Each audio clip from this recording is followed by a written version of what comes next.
नमस्कार, आदाब, स्वागत है आप सभी का। आप देख रहे हैं NTS न्यूज चैनल। वक्त हो चुका है दिन भर की ताज़ा और बड़ी खबरों की ओर रुख करने का, तो शुरुआत करते हैं सुर्खियों के साथ।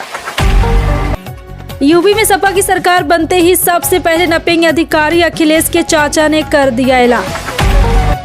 2025 में कौन बनेगा बिहार का सीएम, नालंदा पहुंचे लालू प्रसाद यादव ने किया ये ऐलान। पीएम मोदी ने संगम में लगाई 11 डुबकी, 11 संकल्प भी लिए, काले कपड़ों में की पूजा। अमेरिका के अवैध अप्रवासी भारतीयों की वापसी, अमृतसर में लैंड किया विमान।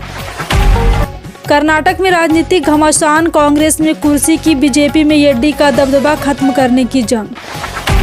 नई ऊंचाई पर सोने के भाव, घरेलू बाजार में सोना पहली बार 84,000 रुपये के पार। जी हां, एक एक करके पूरी जानकारी आपको विस्तार से देंगे, लेकिन उससे पहले एक छोटी सी रिक्वेस्ट करेंगे दोस्तों। अगर आपको भी लगता है देश में होने वाले तमाम चुनाव ईवीएम से ना होकर के बैलेट पेपर पर होना चाहिए, अगर आप भी हमारी बात का समर्थन करते हैं तो आप इस वीडियो को लाइक करके चैनल को सब्सक्राइब कर लीजिए और वीडियो को ज़्यादा से ज़्यादा लोगों में शेयर कीजिए। और आप किस राज शहर से न्यूज़ को देख रहे हैं कॉमेंट में जरूर लिखिए।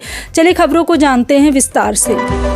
बता दें, दिल्ली विधानसभा चुनाव के लिए बुधवार को मतदान संपन्न हो गया। सभी 70 सीटों मतदान संपन्न हो गया। कई एजेंसियों की तरफ से एग्जिट पोल जारी किए जा रहे। इस बार के दिल्ली चुनाव में बड़े स्तर पर तकनीक का उपयोग किया गया।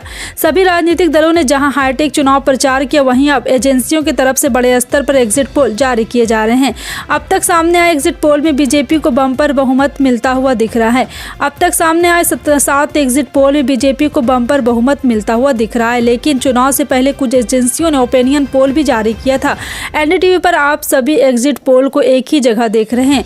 एनडीटीवी की तरफ से पोल ऑफ पोल्स भी जारी किए जाएंगे। और आपको बता दें कि यहां दिल्ली में बीजेपी को बहुमत मिलता हुआ दिख रहा था और बीजेपी सांसद मनोज तिवारी ने एग्जिट पोल के नतीजे के बाद दिल्ली की जनता को बधाई भी दिया। दिल्ली कांग्रेस के प्रदेश अध्यक्ष देवेंद्र यादव ने बुधवार को दिल्ली में हो रहे मतदान के संदर्भ में कहा कि अब जनता बदलाव के मूड में है। लोग बड़ी संख्या में अपने घरों से मतदान के लिए निकल रहे हैं क्योंकि वे चाहते हैं कि दिल्ली में इस बार बदलाव हो। कांग्रेस नेता ने INS से बातचीत में कहा है कि दिल्ली की जनता चाहती है कि हवा साफ, यमुना साफ हो, सड़कें अच्छी हो, हमें हर तरह की सुविधा मिले, अच्छे अस्पताल बने, विकास के जो कार्य पिछले 10 सालों में रुक गए थे उन्हें फिर से गति मिले। उन्होंने कहा कि दिल्ली की जनता इन्हीं सब बदलाव के लिए अपने घरों से बाहर निकल रही। इसके अलावा लोगों से बात करके, उनसे मिलकर, उनकी समस्याओं के जानकर यह साफ जाहिर हो रहा है कि इस बार लोगों में बदलाव का मन बना लिया है। केंद्रीय कृषि एवं किसान कल्याण ग्रामीण विकास मंत्री शिवराज सिंह चौहान ने बुधवार को वीडियो कॉन्फ्रेंस के माध्यम से जल लाए धन और धन धान्य थीम पर आधारित वाटर शेड यात्रा का शुभारंभ किया। अभियान के तहत 805 परियोजनाओं में लगभग 60 से 90 दिनों तक वाटर शेड यात्रा वैन चलेगी, जो 26 राज्यों और 2 केंद्र शासित प्रदेशों में 6,673 ग्राम पंचायतों के 13,587 गाँव तक जाएगी। वहीं वाटर शेड यात्रा के दौरान 1,509 ग्राम सभाएं आयोजित की जाएगी और 1,640 प्रभात फेरियां भी की जाएगी। साथ ही 2,043 स्थानों पर भूमि पूजन, 1,999 कार्यों का लोकार्पण किया जाएगा। उपराष्ट्रपति जगदीप धनखड़ ने गुरुवार को दिल्ली विधानसभा चुनाव 2025 के लिए मतदान किया। उन्होंने आम लोगों से भी अपने मताधिकार का प्रयोग करने का आह्वान किया। मतदान करने के बाद उपराष्ट्रपति ने कहा कि विश्व में भारत एक मिसाल है। यह दुनिया का सबसे बड़ा, पुराना और जीवंत लोकतंत्र है। उन्होंने दिल्ली के लोगों से मताधिकार के प्रयोग का आह्वान किया। उन्होंने कहा, नागरिक लोकतंत्र के महायज्ञ में भाग ले। उपराष्ट्रपति ने कहा कि सोच समझकर किया गया मतदान लोकतंत्र को मजबूत बनाता है। मतदान प्रजातंत्र का ऑक्सीजन है। राष्ट्रीय जनता दल के नेता तेजस्वी यादव ने बुधवार को बिहार के राज्यपाल आरिफ मोहम्मद खान से राज्य में बिगड़ती कानून व्यवस्था की स्थिति के बारे में मुलाकात की और उन्हें राज्य में व्याप्त अराजकता की स्थिति के बारे में जानकारी दी। तेजस्वी यादव ने आरोप लगाया कि राज्य में एक खास समुदाय को निशाना बनाया जा रहा है। और आपको बता दें कि मधुबनी में हुई घटना के भयावह है कि बिहार में कानून व्यवस्था एक आपराधिक अव्यवस्था बन गई है। पुलिस को लोगों की सेवा करनी चाहिए। बिहार में ऐसा कोई दिन नहीं है जब गोलीबारी की घटना ना होती हो। एक खास समुदाय को निशाना बनाया जा रहा है। लोकसभा विपक्ष के नेता राहुल गांधी बुधवार को बिहार की राजधानी पटना पहुंचे। कांग्रेस सांसद ने यहां SKM हॉल में आयोजित स्व जगलाल चौधरी के जयंती समारोह में हिस्सा लिया। जब इस कार्यक्रम में राहुल गांधी ने अपने संबोधन की शुरुआत की तो उन्होंने यहां पे राहुल गांधी गलती से जगत चौधरी कहकर संबोधित कर दिया और इस दौरान सभा में बैठे लोगों ने तुरंत प्रतिक्रिया दी और तेज आवाज में बोलते हुए कहा कि जगत चौधरी नहीं, जगलाल चौधरी है। इसके बाद राहुल गांधी ने अपनी गलती स्वीकार करते उन्होंने सॉरी कहा। इसके बाद कांग्रेस नेता ने सही नाम स्व जगलाल चौधरी का सही तरीके से संबोधन किया। कर्नाटक की राजनीति में इन दिनों दोनों प्रमुख दल कांग्रेस और भाजपा में कला कथा चल रही है। दोनों दलों को अंदरूनी गुटबाजी की फांस निकलने में पसीना निकल रहा है। कांग्रेस में जहां मुख्यमंत्री सिद्धारमैया और प्रदेश अध्यक्ष डीके शिवकुमार को बदलने को लेकर बैठकें हो रही, तो भाजपा में प्रदेश अध्यक्ष बीवाई विजयेंद्र को हटाकर उनके पिता और दिग्गज नेता बीएस येदियुरप्पा का दबदबा खत्म करने के लिए पार्टी के ही नेताओं पर परस्पर जंग छिड़ी है। दोनों दलों के नेता अपने अपने पक्ष में बेंगलुरु से दिल्ली तक माहौल तैयार कर रहे हैं। कांग्रेस में सीएम सिद्धारमैया और डिप्टी सीएम और प्रदेशाध्यक्ष डीके शिवकुमार के बीच सीएम की कुर्सी को 2.5 साल के फॉर्मूले पर अंदर खाने लॉबिंग जारी है।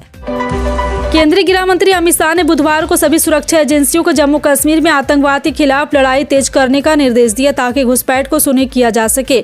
और आपको बता दें कि जम्मू कश्मीर में सुरक्षा स्थिति पर 2 दिनों में 2 उच्च स्तरीय समीक्षा बैठकों की अध्यक्षता करते हुए उन्होंने ये भी कहा कि नरेंद्र मोदी सरकार के निरंतर और समन्वित प्रयास के कारण केंद्र शासित प्रदेश में आतंकवाद का पारिस्थितिकी तंत्र कमजोर हुआ है। एक आधिकारिक बयान के अनुसार गृह मंत्री ने सभी सुरक्षा एजेंसियों घुसपैठ को शून्य करने के लक्ष्य के साथ आतंकवाद के खिलाफ लड़ाई तेज करने का निर्देश दिया। बिहार में साल के आखिर में विधानसभा चुनाव होने हैं, लेकिन सियासी बिसात अभी से ही बिछाई जाने लगी। कांग्रेस बिहार में 4 दशक से भी अधिक समय से सत्ता का वनवास झेल रही सूबे में पस्त पड़ी कांग्रेस में सियासी संजीवनी देने की जिम्मेदारी कांग्रेस के पूर्व अध्यक्ष राहुल गांधी ने अपने कंधे पर उठा रखी है। पार्टी ने राज्य में अपने खोए सियासी जनाधार को फिर से हासिल करने के लिए मशक्कत शुरू कर दी है, जिसके लिए सामाजिक न्याय में मुद्दे को धार देने की स्ट्रेटजी बनाई गई है। पटना में कांग्रेस नेता राहुल गांधी जगलाल चौधरी की जयंती समारोह में शामिल हुए। यहां उन्होंने दलित हित की कई बातें की और मोदी सरकार पर जमकर हमला बोला। राहुल ने कहा कि बीजेपी रिप्रेजेंटेशन की बात करती है, जबकि असल में उन्हें पावर देने की जरूरत है। राहुल गांधी ने मोदी सरकार को दलित विरोधी बताया। राहुल गांधी ने कहा कि आज भारत की सत्ता संरचना में, चाहे वो शिक्षा हो, स्वास्थ्य हो, कॉर्पोरेट हो, व्यापार हो, न्यायपालिका में दलितों की भागीदारी होती है। आज अलग अलग जातियों के लोग को टिकट देना एक फैशन बन गया, लेकिन पावर स्ट्रक्चर में उन्हें भागीदारी नहीं मिली। राहुल गांधी ने हाथ में संविधान दिखाकर कहा, आरएसएस और बीजेपी संविधान के सामने माथा टेकते हैं, पीठ पीछे इस खत्म करने की साजिश कर रहे हैं। मैं चाहता हूं कि दलित समुदाय के लोग लीडरशिप में आए और देश में टॉप 10 कंपनियों के मालिक में दलित भी हो। अवैध भारतीय प्रवासियों को लेकर अमेरिकी सैन्य विभाग बुधवार दोपहर अमृतसर में उतर गया। डोनाल्ड ट्रंप प्रशासन की ओर से पदभार संभालने के बाद देश के प्रवासी पर यह पहली कार्रवाई है। इस विमान में 104 लोग पहुंचे।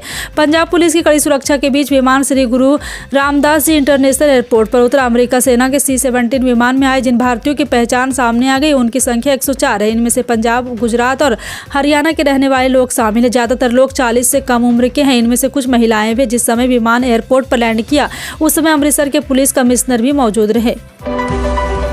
बागेश्वर धाम के श्री पीठाधीश पंडित धीरेन्द्र कृष्ण शास्त्री ने प्रयागराज महाकुंभ में मोक्ष पाने वाले अपने बयान पर सफाई दी है। दरअसल उन्होंने एक बयान देते हुए कहा था कि महाकुंभ में हुए भगदड़ में जो लोग मरे हैं उनको मोक्ष मिला है। उनको इस बयान पर जमकर निशाना साधा गया। बाबा बागेश्वर ने अपने बयान को लेकर कहा कि उनके बयान को तोड़ मड़ोड़ कर पेश किया गया। बागेश्वर बाबा ने कहा कि उनका जो बयान वायरल हो रहा है वो तोड़ मड़ोड़ कर पेश किया गया। उन्होंने कहा है कि उनके बयान को पूरा नहीं सुना गया। वीडियो में जो बात कही गई वो केवल एक छोटी सी बात को काट कर उसे वायरल किया गया है।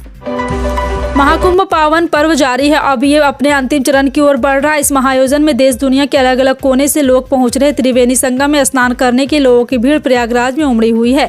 144 साल बाद आए इस भव्य आयोजन में बॉलीवुड सितारे भी पहुंच रहे। कई नाम सितारों ने महाकुंभ में आस्था की डुबकी लगाई। कई सितारे ऐसे भी जिन्होंने कल्पवास भी किया है। और यहाँ पर अब हाल ही में अजय देवगन की साली और काजोल की बहन एक्ट्रेस तनिषा मुखर्जी भी प्रयागराज पहुंच गई है। एक्ट्रेस ने गंगा में डुबकी लगा पावन अनुभव को लोगों के साथ साझा भी किया। आरजेडी नेता और बिहार के पूर्व सीएम लालू प्रसाद यादव ने इस्लामपुर में जनता को संबोधित करते हुए कहा, तेजस्वी यादव को मुख्यमंत्री बनाना है। हमने ना किसी के सामने सिर झुकाया और ना झुकाएंगे। लालू यादव ने बुधवार को इस्लामपुर में स्वर्गीय कृष्ण बल्लभ प्रसाद की 24वीं पुण्यतिथि के मौके पर श्रद्धा सुमन अर्पित की और खानका स्कूल के मैदान में एक सभा को संबोधित किया। अमेरिका के राष्ट्रपति डोनाल्ड ट्रंप की ओर से गाजा पट्टी को लेकर जो कुछ कहा गया उसके बाद इसे लेकर प्रतिक्रिया भी देखने को मिल रही। गाजा पट्टी पर कब्जा करने के राष्ट्रपति डोनाल्ड ट्रंप के झुकाव पर मध्य पूर्व से रिएक्शन सामने आया है। सऊदी अरब की विदेश मंत्रालय ने बुधवार को बयान जारी करके कड़े शब्दों में कहा कि एक स्वतंत्र फलस्तीनी राष्ट्र का वह लंबे समय से आहन करता रहा है और उसका यह रुख दृढ़ और अटूट है। प्रधानमंत्री नरेंद्र मोदी ने बुधवार को प्रयागराज महाकुंभ पहुंचकर त्रिवेणी में आस्था की डुबकी लगाई और गंगा पूजन किया। पीएम मोदी ने त्रिवेणी की धारा में 11 डुबकियां लगाई। वह हर डुबकी लगाने पर एक संकल्प भी बोल रहे थे। पीएम मोदी ने गुप्त नवरात्रि की अष्टमी पर त्रिवेणी की धारा में आस्था की डुबकी लगाई। पीएम मोदी नवरात्रि के पूर्व पूरी परंपरा और आस्था के साथ मनाते हैं। 2019 के महाकुंभ में उन्होंने गुप्त नवरात्रि की अष्टमी पर ही संगम स्नान किया था। इटावा के जसवंत नगर कस्बे में समाजवादी पार्टी के राष्ट्रीय महासचिव विधायक शिवपाल सिंह यादव ने बीजेपी सरकार पर जमकर निशाना साधते हुए कहा कि वर्तमान सरकार पूरी तरह विफल हो चुकी है और समाज के कमजोर तबकों के साथ अन्याय कर रही है। उन्होंने कहा कि सपा हमेशा पिछड़ों, दलितों, अल्पसंख्यक के हक की लड़ाई लड़ती रही और आगे भी लड़ेगी। चैंपियंस ट्रॉफी का आगाज 19 फरवरी से पाकिस्तान और दुबई की मेजबानी में होने जा रहा है। भारत सरकार ने सुरक्षा कारणों से टीम इंडिया को पाकिस्तान की यात्रा करने से मना कर दिया था। अब भारतीय अंपायर नितिन मेनन ने भी पाकिस्तान की यात्रा करने से साफ मना कर दिया। पीटीआई ने बीसीसीआई के सूत्रों से बात की है, जिसमें पता चला है कि नितिन व्यक्तिगत कारणों से पाकिस्तान नहीं जाएंगे। बिहार में इसी साल विधानसभा चुनाव होने हैं। चुनाव को लेकर हर दल की तरफ से सरकार बनाने के दावे किए जा रहे हैं। इस बीच मुख्यमंत्री नीतीश कुमार ने गृह जिला नालंदा पहुंचे। आरजेडी सुप्रीमो लालू प्रसाद यादव ने तेजस्वी यादव को लेकर बड़ा दावा किया। दरअसल लालू प्रसाद यादव पूर्व विधायक कृष्ण बल्लभ प्रसाद की पुण्यतिथि पर आयोजन कार्यक्रम में हिस्सा लेना पहुंचे थे। इस दौरान लालू यादव ने बड़ा बयान दिया। लालू यादव ने कहा, हम सबको एकजुट होकर बिहार में अपनी सरकार बनानी है। तेजस्वी यादव को मुख्यमंत्री बनाना है और कहीं किसी के आगे सिर नहीं झुकाना है। घरेलू और अंतर्राष्ट्रीय बाजार में सोने की कीमतें नई रिकॉर्ड ऊंचाई पर पहुंच गई है। घरेलू बाजार में एमसीएक्स पर सोने का अप्रैल वायदा 1000 रुपये से ज्यादा के उछाल के साथ पहली बार 84,000 रुपये के पार निकल गया है। सोना का वायदा एमसीएक्स पर 84,711 रुपये प्रति 10 ग्राम के नई रिकॉर्ड के ऊंचाई पर है। भारत की अर्थव्यवस्था एक बड़ा भाग कृषि क्षेत्र पर आधारित है। इस कारण देश में करोड़ों लोगों को आजीविका का मुख्य स्रोत कृषि ही है। जी हां, आपको बता दो कि किसानों का एक और बड़ा स्रोत जो कि किसान सम्मान निधि है और किसानों को एक 19वीं किस्त जल्द ही मिलने वाली है। फिलहाल आपका इन सभी खबरों पर क्या कहना है, कमेंट सेक्शन में टाइप करके जरूर बताएं। मिलते हैं अगली बड़ी खबर में, तब तक के लिए जय हिंद।